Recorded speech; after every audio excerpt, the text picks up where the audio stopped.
Joel, did the 5-6 day layoff have an impact today? Actually, I think it did, but for a good thing. I think we're getting a little better. We got a little practice time in, and I think it's for especially our second unit guy. I thought they did a great job today. I thought they did what we needed them to do. They were physical. They rebounded. They played defense. And that's if they do that, our starting lineup is as good as anybody in the country. And if we can get that out of our second line, boy, that gives our first line that much more time to be fresh and great. So I'm happy for the guys. They kind of laughed at us at their place when they beat us by 30. Yeah. And our guys wanted to kind of return that to them, I guess. So overall, pretty pleased with today then, it sounds like. Oh, absolutely. I mean, when we lost to them by 30, 6 weeks ago or whatever it was, they humiliated us. And we came back and we fought and struggled with, it was a tight game. And then it just kind of blew open at the very end. So, the score was not indicative of the game, but we've been on the other end of that a little bit too. So Absolutely. It probably felt good from that standpoint. Tyson, what was it, 4 or 5 weeks ago? Those guys kind of laid one on you. You got to return the favor today. Yes, sir. It felt really good to get revenge. I feel like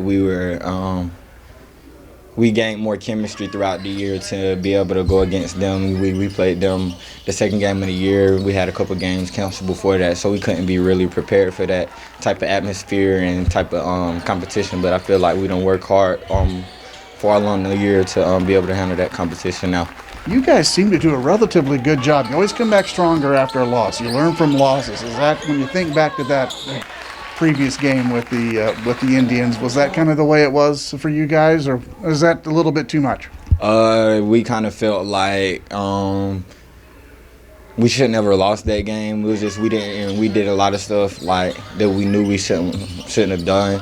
And losing by 30 is not even pretty. No team would love to lose by 30. So it was kind of like a grudge we held against them. Like when we came back and seen them, we were going to have to lay it back on them and give them what they gave us. That's exactly right. You are always ending up having to guard the toughest guy on the other team. The quickest guy, the toughest guy, the point guard and stuff.